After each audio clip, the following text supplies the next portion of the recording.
Welcome back to my channel. I don't really have an intro. I don't know what the hell that was, but hope you guys are having an amazing day. Always be thankful and grateful for your life because life could be a lot worse right now. And my life is very good, so I'm always thankful and grateful. Thank you for tuning back into the channel. Welcome to the Lewis Visuals YouTube channel. First and foremost, I want to say make sure you get my free LUT pack on my Instagram. Make sure y'all follow me on Instagram. It probably already popped up or it's up here somewhere. And if you would like to get my personal LUT pack, it is down in the description as well and on my Instagram if you want to get it there. If you're already there, might as well get it, right? I also want to let you know that an episode of Clocked In Podcast has finally been released, so make sure you tune in and check it out. It's mostly an update on why we stopped posting for a while and what we're planning to do with the podcast in the future. A lot of things have happened. I'm going to talk about one thing in this video as well. In this video, I'm going to get personal because I really want you to understand what I came from and who I am. So I'm gonna basically be talking about my personal development journey and also how I went from this to what you see today. And I'm also going to talk about how you should strive to have an above average work ethic. And I have to explain that because I want to get into the details and really build an image in your mind of what I'm talking about right now when I'm talking about work ethic and being above average and not just being an average person. Because why would you ever want to be average? I don't think anybody really wants to be average, but what can we do? Especially if you're on this channel, you know you want to dominate the world and there's no space for being average in here. So let's get straight into it. All right, right before I get into the topic of the video, if you remember what I said in the last video, if you haven't checked that out, it's probably up here somewhere or down in the description, so make sure you check that out. I talked about being accountable and leading by example and being a man who does what he says and isn't just here to talk about things that I'm manifesting or things that I want to do. And I also wanted to clear this up. I didn't say this in the last video. When I said I was only going to talk about things that I'm doing on this channel, I want to specify that it's not like before on this channel I was talking about things that I wasn't doing or I was lying about my identity or something like that. So I just want to make that clear. But today I have an example of what I was talking about when I said I'm going to lead by example and I'm going to show you and only talk about things that I'm doing. As you guys know, I'm really big into investing. Building a portfolio that is recession and inflation proof. That's something that my team and I have really been working on, is staying on top of our finances, making sure that we understand geopolitics and we stay on top of all the information that is happening in the world and how it affects us. And that's something that we have to talk about as well, is just money. Whether you like it or not, you need it. You need money for anything you want to do, especially if you want to live a high echelon type of life. So definitely going to talk about that more, but I wanted to give you my example of what I'm talking about when I'm saying I lead by example and I'm only talking about things that I'm doing. So I've been investing into precious metals and I wanted to make sure that I showed you an example and I showed you proof so that you would know that I'm not out here capping about anything. So there is no cap in my rap. I'm going to show you right here. This is an ounce of silver. It's a silver bar. I have more than this, but there's no need for that. I just wanted to show that I actually am invested into precious metals, and you should too. If you understand what's going on in the financial segments, it's kind of a security at this point, or I don't want to say a security, but more as insurance. I believe that the value is definitely going to go up in the future, and this is a long-term hold. But if you don't understand finances, you're in the right channel. We're definitely going to talk about that, so stay tuned. Not in this video, but obviously as we keep going and progressing through the videos. All right, but now let's get personal. Let's get into what I came to talk to you guys about in this video. So my name is Lewis. I am Dominican. I am 22 years old. I was born and raised in the Dominican Republic, and I came to the United States when I was about 8 years old with nothing. I literally had nothing. It was just me and the clothes on my body. I had nothing else. I ended up using some other people's clothes that my dad ended up buying or getting from somebody. I don't remember, but I literally just pulled up. I didn't have anything on me. I was raised by both my parents are in my life, but they did split up. I lived the majority of my life with my mom, and now I live with my dad. I rent my room. It's a pretty big room, actually. It kind of looks like an apartment, so I do pay rent here. And for the people who think it's a flex to move out of your house at a young age, obviously if you have the finances to do it, go ahead. As somebody who does have the finances to move out and I'm able to rent somewhere else, I think it's better to keep the cash flowing within the family and pay rent to my parents other than going out and paying rent to a random person and just helping them pay their mortgage off. As you know, real estate is the best vehicle for preserving wealth, so why rent for somebody else when you can own? I'm going to do a whole video on real estate so that you guys understand what my thought process is when it comes to real estate and investing in that. Hopefully I could get one of my partners to hop in the video with me and talk about it as well, since he's very educated in that subject as well. But yeah, that was just something a little short. Let's get back into it. So yeah, I came here when I was about 8 years old, and I live with my dad and my stepmom. Obviously with my siblings as well. I have 3 sisters and 1 brother, but I want to talk about myself a little bit. Not in a self-centered way, but just talk to you about my journey. I wasn't the most confident kid growing up. I was very skinny. I wasn't the best looking. I never really took care of myself like that. I didn't take responsibility for myself in appearance in any way, shape, or form. I would literally just wake up and go straight to what I had to do. If I had school that day, I would wake up, brush my teeth, go straight to school. Wouldn't even style my hair, wouldn't put any lotion on, nothing. It was just get up and go. In elementary school, that didn't really matter too much because I was, you know, a child. As everyone matured, it obviously became more important to take care of your appearance. And I don't know, I guess I just didn't care too much about it, and I never really took care of my appearance. I would get haircuts here and then, but I wouldn't even style my hair. I wouldn't do anything to really take care of my hair. And it really took me a while to really understand and be conscious with my self-image. The one thing I did take care of was making sure I always smelled good, at least not smell bad. I had this one bad experience with this. I was on the bus in middle school and there was this weird smell coming from somewhere. I don't remember where it was coming from. It might have been another person, but this girl came up to me and she thought it was me. And from that day on, I was like, no, I gotta make sure I have my deodorant, I brush my teeth. I didn't really wear cologne back then, but I always made sure that I did those, and that's just basic hygiene. I didn't really start growing into my body till I got into high school. All the way through middle school and until sophomore year of high school, I was always tall and skinny. As of right now, I'm 6 foot, 195 pounds. Back then, I couldn't even be 130 pounds soaking wet. I got past that, but I was always into sports, so I was always active. I got into weightlifting the summer going into my junior year of high school. I went to DR to visit my mom for a couple months, and over there, I was just doing a bunch of calisthenics. It was basically push-ups, pull-ups, and squats. And my mom, actually, shout out to her, but she was feeding me crazy. She was feeding me like I was a bodybuilder. She was giving me the most delicious home-cooked meals every day, and anytime I was hungry and after a workout, she would just have a plate ready for me right there. She also pushed me a lot. Sometimes I didn't want to work out, and she would see that, and she would be like, nah, you need to go out there and go work out, make sure you get that done, and after that, we'll talk. Yeah, she wouldn't play around when it came to my fitness or to myself, and that helps a lot. When you have other people that care more about you than you care about yourself. But I was really a people pleaser. I really didn't care about myself too much. I was always going out of my way to try to make sure that everybody else was taken care of, or that I got validation from other people. I really got conscious into myself and taking care of myself not too long ago. But yeah, once I came back from DR, I blew up. Everybody was like, oh my gosh, you look like a whole different person. I gained maybe like 30-40 pounds. That's all in one summer. So that's how you know if you really are dedicated and you're eating correctly, your nutrition is on point. I was eating a lot of organic Dominican food, which doesn't have a lot of additives or any processed stuff. It was more like, it was fresh ingredients that were grown in the country, really. There would be a chicken running around. I would say, look, I want that one, and then at night it was in my dinner plate. It was that type of food. Being in a calorie surplus really helped, and I've always had good genetics. I never really had to watch what I ate. I've always eaten the same, but it's always been home cooked meals. There's never really too much fast food. Something I'm very grateful for, because I haven't really had to watch my eating habits too much. You know, I try to maintain them and make sure that I'm not eating dirty stuff or eating too much fast food, for example. But I have visible abs, and I haven't even been trying to have abs. I also stay very active, so that could be a variable. But just staying consistent, going to the gym every day. Well, I could say now every day. Maybe back then not every day, but staying consistent and going to the gym at least 5 times a week. Now it's 6 times a week, and I get my rest days on Sunday. Your body is so important. I was telling a story on the podcast. Make sure you check that out, by the way. If you're from Connecticut, you understand that the weather here is very bipolar. So in the morning it'll be cold, and by 12 in the afternoon it'll be really hot. I'll be at work with a jacket on, and I would have a hoodie under the jacket, and then a shirt like this, for example. By the way, I love these shirts. I bought these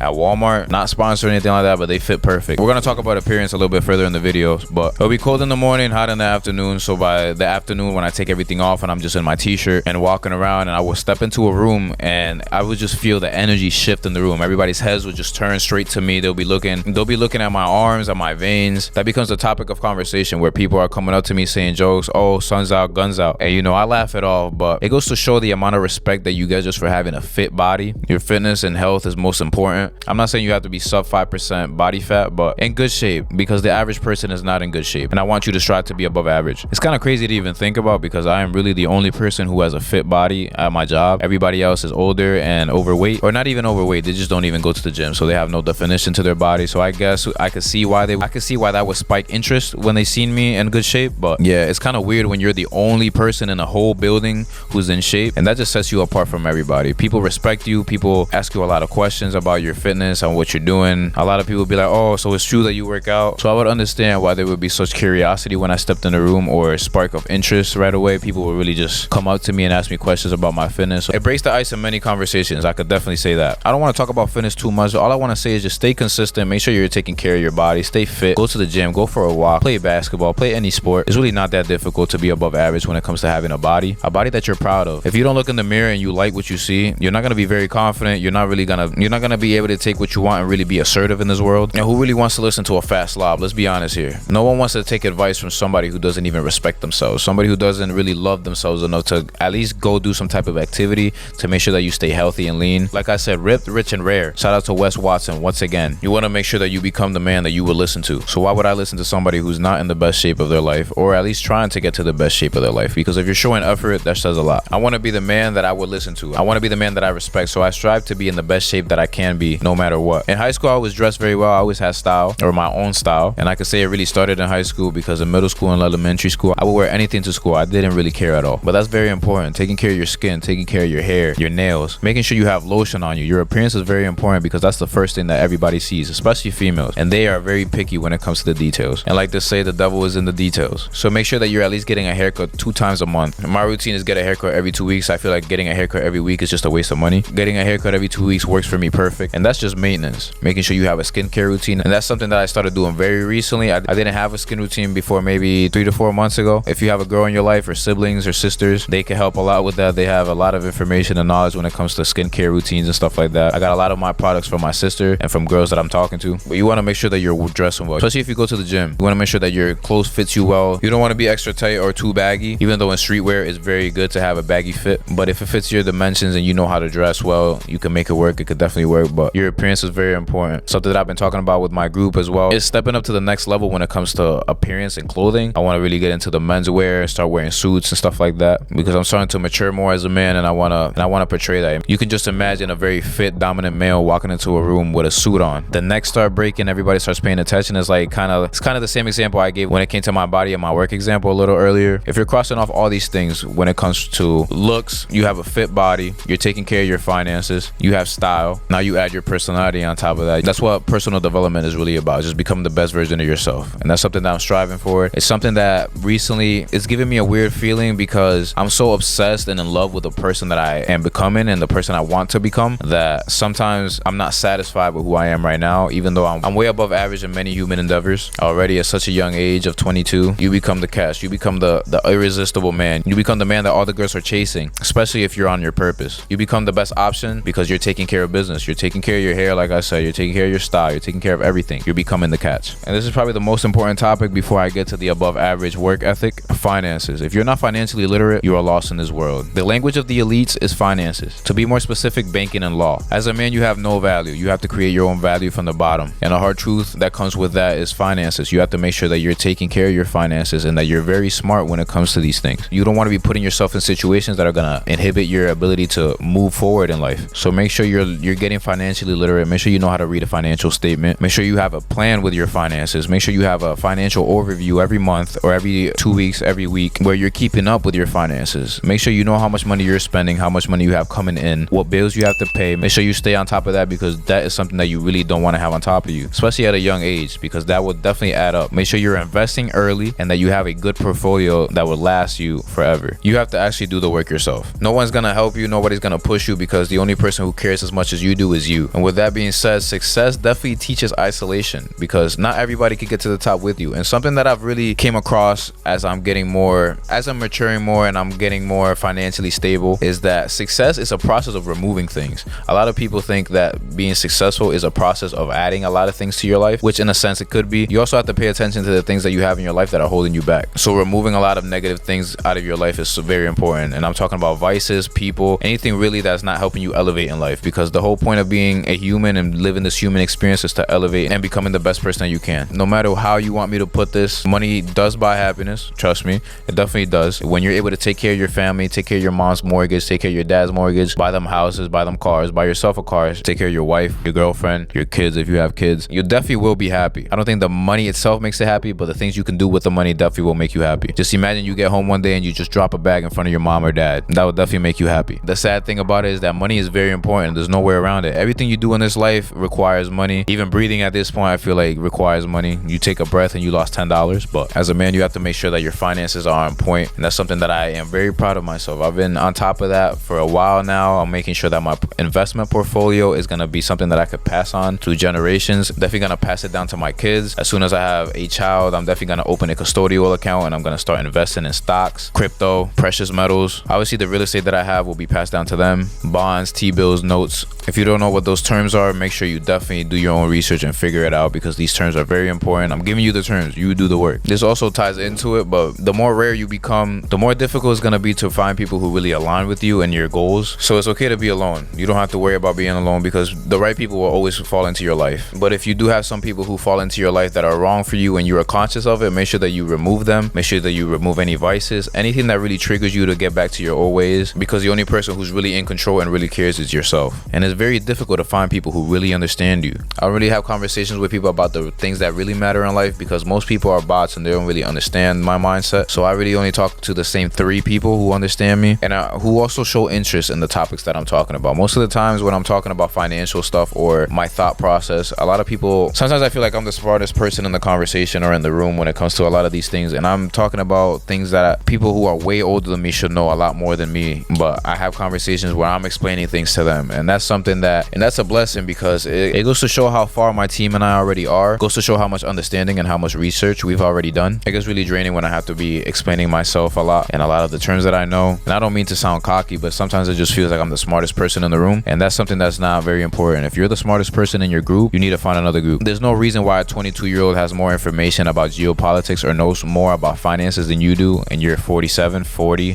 so even in their 50s. But that's what life is really about. Life is about truly progressing. So understanding these things and understanding the fiscal system, understanding crypto, understanding the financial markets is very important, because people don't really pay attention to these, and the people that are paying attention to these are making crazy profits. They're the ones who are really progressing, and that's only one thing that they're progressing in: finances. Now, if you're progressing as a person, if you're progressing in spirit, if you're progressing in religion, if you're progressing as a human, you'll have the upper hand, because you're evolving way faster than most people. I didn't really want to talk about this part. What really woke me up was heartbreak. Heartbreak is something that's very important for guys. I know this sounds very bad, but every man is gonna go through it at some point. And I know if you're going through it right now, you probably feel like shit, and me talking about it isn't really helping you too much. But trust me when I say this, and I'm looking to both cameras when I say this, trust me when I say this, this is going to be the best time of your life. 3 to 6 months after a heartbreak has been the most successful that I've ever been. I've been the most driven, I've accomplished the most, and I've developed the most right after a heartbreak. You might be depressed, you might be feeling down, but trust me, it doesn't last forever. Use that anger and all those feelings that you have deep down inside, and use that as motivation. Go hit the gym. And I'm telling you, because this is something that I've experienced. You could be going through heartbreak, and that gym is your only friend. That pain that you put in the gym is going to translate, and you're gonna see how good you're gonna feel after that gym session. You're gonna let all that anger out. You're gonna be tired by the time you get home. You're not even thinking too much about the things that are going on in your head, and you head straight to bed. Or you could head straight into your work as well. That's something that helps a lot as well. Heartbreak is something that really propelled me to where I am now, and honestly, I don't think I really would have woke up if I didn't have that, if I didn't have those things happen to me. And in the moment, I was like, damn, why are these things happening? Why me? And I was questioning a lot of things, but then I came to understand later on that these things happen for a reason, and I'm only here to get better, and I'm gonna keep getting better. I'm just gonna strive to be the best man that I can be. But yeah, I don't really want to get too much into the details of the heartbreaks that I've had, but definitely had more than one heartbreak, and those helped a lot. Understanding female nature helps a lot, but we're not here to talk about that. That could be something for another video. We're here to talk about, we're not gonna talk about being above average in your work ethic, and the example I'm gonna use is myself right here. As somebody that works a full-time job, I wake up about 6:30 every day, except for the weekends, head to my full-time job, and for the average person, that's enough. After they get out of their full-time job, they go home, they chill, they eat popcorn, they watch Netflix, they watch their shows, they just relax. They want some downtime, but I'm not like that. If I sit down for too long, the little voice inside my head starts going crazy. Get up, you're not doing enough, somebody else is working harder than you, you're a bitch, stop being so pussy, get up, go get some work done, go do something. And some people might say that's not healthy, and it probably isn't. I can't just sit there not doing anything. Sometimes I actually have to force myself to not do anything while I'm still having those thoughts. So you can already imagine how difficult things can get. But right after I get out of work, I go straight to the gym. 2-hour workout right after that. And technically, if you already worked your full-time job and then hit the gym, you're in a sense already above average. But if you want to be the best, you got to keep going. You got to strive more. You got to put more effort in. You really got to have it. It has to be something that's in your heart. That edge, that fire burning. You need that as a man. While the regular Joe would stop right after the gym and then come home and, you know, have that downtime and relax. Not me. I get home straight to work. I either have a video I have to edit, I have research I have to do, I have a book that I have to make sure I read at least 10 pages of, I have planning to do. If it's one of the days where I have to do financial overviews, I always do my financial overviews, make sure that I understand, because if you're not tracking it, you're never gonna know. And on some days I have to come and record a video or a podcast. Make sure you check out the podcast. And I didn't even mention that I fast. This is all without any food. Some people might think that I'm limiting myself by not eating a lot of food, and trust me, I'm not. I've gotten stronger, I've gained more muscle, and I feel amazing. It's something for my psyche as well, because if I'm doing more than you and I haven't even eaten, that just goes to show that I'm on another level. Like, think about it. You're getting outworked by somebody who has no food in their body. And I usually eat after I'm done with all my work, or sometimes if I'm really hungry right after I get out of the gym, but that doesn't usually happen. It's usually I get home, I'll sit on my computer after the gym, and then I'll just get straight to work. I lock in, I forget that I haven't even eaten, and then my stomach starts to rumble, and that's when I remember. I know sleep is the most important, but sometimes that's something that I'm working on a lot more now. I'm actually getting a lot more sleep, but before I would be working until 2, 3 in the morning, and then I would get up at 6 and do it all over again. Do it through the whole week. Just try to be as productive as possible,